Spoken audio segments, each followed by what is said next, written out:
Hello guys, जैसा कि हम लोग जो है अपने फर्स्ट पार्ट में कुछ बेसिक नॉलेज जो थी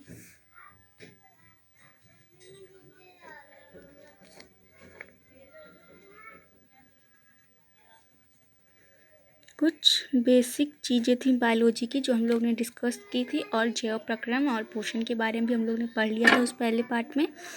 तो गाइस, अब अभी तक आपने हमारी पहले पार्ट नहीं देखी है, पहले वीडियो नहीं देखी है, तो आप वहाँ पे सबसे पहले फर्स्ट पार्ट देख लीजिए, फिर सेकंड पार्ट देखिए। हमारी आपसे यही रिक्वेस्ट है। तो आज हम लोग अपने पार्ट 2 में क्या पढ़ने वाले हैं मैं आपको पहले ही बता देती हूँ। हम लोग आज अपने पार्ट 2 में टाइप्स ऑफ पोषण यानी न्यूट्रिशन, ओके। और उसके बाद हम लोग क्या पढ़ेंगे, फोटोसिंथेसिस पढ़ेंगे, ये क्रिया और इसमें आवश्यक पदार्थ क्या होते हैं, क्लोरोप्लास्ट क्या होता है, और पौधे अपना भोजन कैसे प्राप्त करते हैं, किन किन चीज़ों की ज़रूरत होती है, हम लोग आगे की चीज़ में डिस्कस करने वाले हैं। ओके, तो गाइस हम लोग चलते हैं अपने टॉपिक की ओर, ज़्यादा टाइम ना वेस्ट करते हुए। तो हम लोग अपने टॉपिक की ओर जाने से पहले सबसे पहले हम लोग अपना रिवीजन कर लेते हैं। जो मैं कल आपको पढ़ाई थी, आप लोग एक बार देख लीजिए जो अभी नए हैं, ताकि उन लोग को भी क्लियर हो जाए। ओके, सबसे पहले हम लोग पढ़े थे चैप्टर नंबर 1 जैव प्रक्रम यानी लाइफ प्रोसेस। उसके बाद हम लोग ने ये जाना था कि जीव विज्ञान होता क्या है, जो हम लोग पढ़ रहे हैं बायोलॉजी, उसकी परिभाषा, उसके जनक, और जूलॉजी को 2 भागों में विभाजित किया गया है। वनस्पति विज्ञान और जो है जंतु विज्ञान, इनकी परिभाषा और इनके जो जनक हैं उनके बारे में हाँ, और जो है कौन है, क्या नाम है, जैव प्रक्रम और पोषण। हम लोग ने इतनी टॉपिक फर्स्ट पार्ट में डिस्कस किया था। और अब हम चलते हैं अपने नेक्स्ट टॉपिक की ओर, यानी पोषण। जो हम लोग ये पोषण न्यूट्रिशन पढ़े हैं, स्वपोषी पोषण और विषम पोषी पोषण होता क्या है, उसको चलिए देख लेते हैं। तो आप स्वपोषी पोषण की हेडिंग देख सकते होंगे। मैं आपकी इसकी लैंग्वेज दिखाने से पहले, जो आपको लैंग्वेज दिख रही है, ये थोड़ा सा फोटो, ये आपको लैंग्वेज में समझाने से पहले, इसके पहले मैं आपको बता देती हूँ स्वपोषी पोषण होता क्या है। तो ये जो स्वपोषी पोषण है, आप इसके जो है हेडिंग से ही इमेजिन कर सकते हैं कि स्वयं से, यानी स्वयं से प्राप्त भोजन से पोषण जो मिलता है उसे स्वपोषी पोषण कहते हैं। ठीक है, जो अपना जो है स्वयं से भोजन बना लेते हैं, जैसे कि हरे पेड़ पौधे। ओके, आई थिंक आप लोग को समझ में आ चुका होगा, आई होप। ओके, चलो हम अपने टॉपिक की ओर चलते हैं, डिस्कस करते हैं।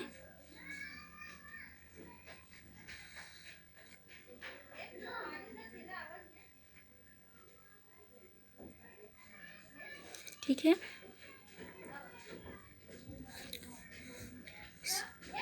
स्वयं के द्वारा बनाए गए भोजन से पोषण प्राप्त करना ही स्वपोषी पोषण कहलाता है। ओके, जो मैं आपको समझा चुकी हूँ, इसकी परिभाषा आप खुद से भी बना सकते हैं। आई होप अब आप कभी भूलेंगे नहीं।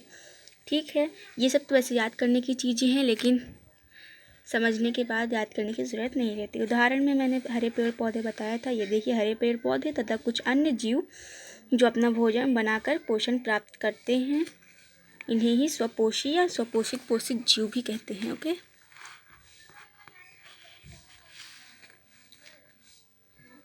आई बात समझ में?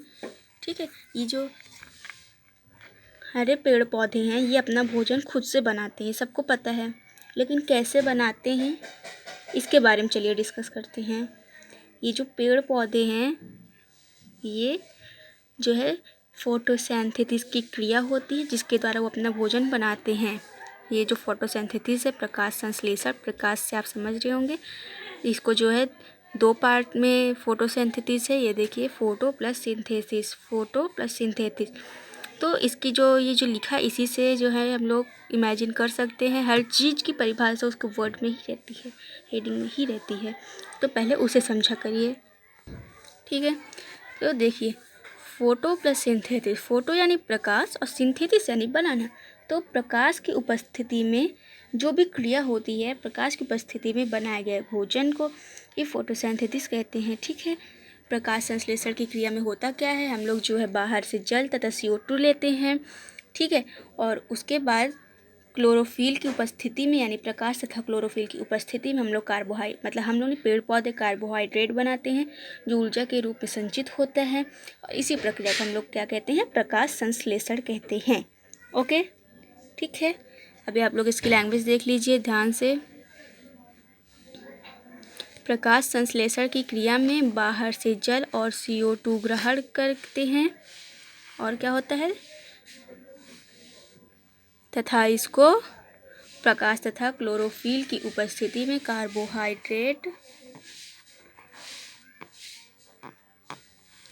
ओके जो ऊर्जा प्रदान करते हैं,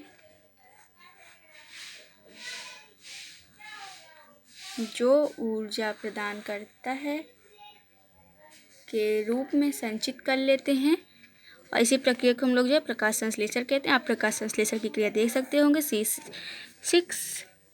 CO2 + 12H2O क्लोरोफिल सूर्य के प्रकाश की उपस्थिति में क्या बनता है, ये देखिए C6H12O6 किस चीज़ में टूट जाता है, ग्लूकोज, ऑक्सीजन और जल के रूप में टूट जाता है। ओके, आई थिंक इतनी बात आप लोग को क्लियर हो चुकी होगी। फोटोसिंथेसिस जो है होता है किसमें, पेड़ पौधों में, इसीलिए हम लोग पेड़ पौधे जो है भोजन अपने लिए तैयार कर लेते हैं। और जो मनुष्य होते हैं वे अपना भोजन स्वयं से नहीं बना पाते हैं, घर में तो सब पकाते हैं, लेकिन जो भोजन होता है उसे जो है मनुष्य पेड़ पौधों पर ही डिपेंड रहते हैं कि पेड़ पौधे हमें देते हैं तो वही भोजन वो करते हैं। ठीक है, मनुष्य अपना भोजन खुद से नहीं बनाते। तो जो पेड़ पौधे होते हैं, सबके दिमाग में आया होगा क्वेश्चन कि पेड़ पौधे भोजन तो बना लेते हैं लेकिन कैसे बनाते हैं, तो जो मैं बता दी फोटोसिंथेसिस की क्रिया से बनाते हैं, क्लोरोफिल और सूर्य की प्रकाश की उपस्थिति में। ओके, इतनी बात सबको समझ में आ गई होगी। फोटोसिंथेसिस की क्रिया होती है, ठीक है। और जो है इसके आगे हम लोग चलते हैं कि जो फोटोसिंथेसिस होती है, एक शॉर्ट फॉर्म देख लेते हैं उसका, किन किन चीज़ों की उन्हें आवश्यकता होती है प्रकाश संश्लेषण के लिए, किन किन चीज़ों की उन्हें आवश्यक पदार्थ देख लेते हैं प्रकाश संश्लेषण। सबसे पहले मैं बता दूं उनके लिए सनलाइट ज़रूरी है। अभी हम लोग देखे थे CO2 H2O क्लोरोफिल। ओके, वही है आगे नेक्स्ट टॉपिक में प्रकाश संश्लेषण के लिए आवश्यक पदार्थ देख लीजिए। सबसे पहले प्रकाश है, तो प्रकाश की ज़रूरत है, सूर्य का प्रकाश, सनलाइट, CO2 यानी कार्बन डाइऑक्साइड, H2O यानी वाटर और क्लोरोफिल। ठीक है, अब हम लोग की नेक्स्ट टॉपिक है क्लोरोप्लास्ट। ठीक है, क्लोरोप्लास्ट होता क्या है, तो क्लोरोप्लास्ट वो होते हैं जो पौधों में हरे रंग का दिखाई देता है, यानी पत्तियाँ, पौधों में हरे रंग की क्या होती हैं, पत्तियाँ, तो वहीं पे क्लोरोप्लास्ट पाया जाता है।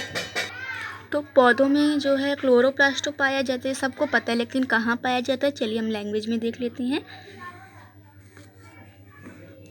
जैसे कि कुछ कोशिकाओं में हरे रंग की बिंदु दिखाई देते हैं ना, दिखाई देते हैं कि नहीं, पत्तियों में कुछ बिंदुओं दिखाई देती हैं जिन्हें कोशिकांग कहते हैं। ये हरे बिंदु ही कोशिकांग कहलाते हैं और इन्हीं को ही क्लोरोप्लास्ट कहते हैं, और इसी में क्लोरोफिल उपस्थित होते हैं। क्लोरोफिल की उपस्थिति के कारण ही ये हरे रंग के दिखाई देते हैं और इन्हें क्लोरोप्लास्ट भी कहते हैं। ठीक है, तो आज के लिए बस इतना ही गाइस। आई होप आप लोग को समझ में आया होगा हमारे टॉपिक। अगर आपको हमारा ये टॉपिक समझ में आया है और आप पार्ट 3 देखना चाहते हैं तो कमेंट ज़रूर करिएगा, और हमारे चैनल में नए हो तो लाइक सब्सक्राइब किए बगैर नहीं जाइएगा। प्लीज़ सब्सक्राइब आवर चैनल और हमारे जो फैमिली हैं उसको और बढ़ाइए। Thank you so much. तो आज के लिए बस इतना ही।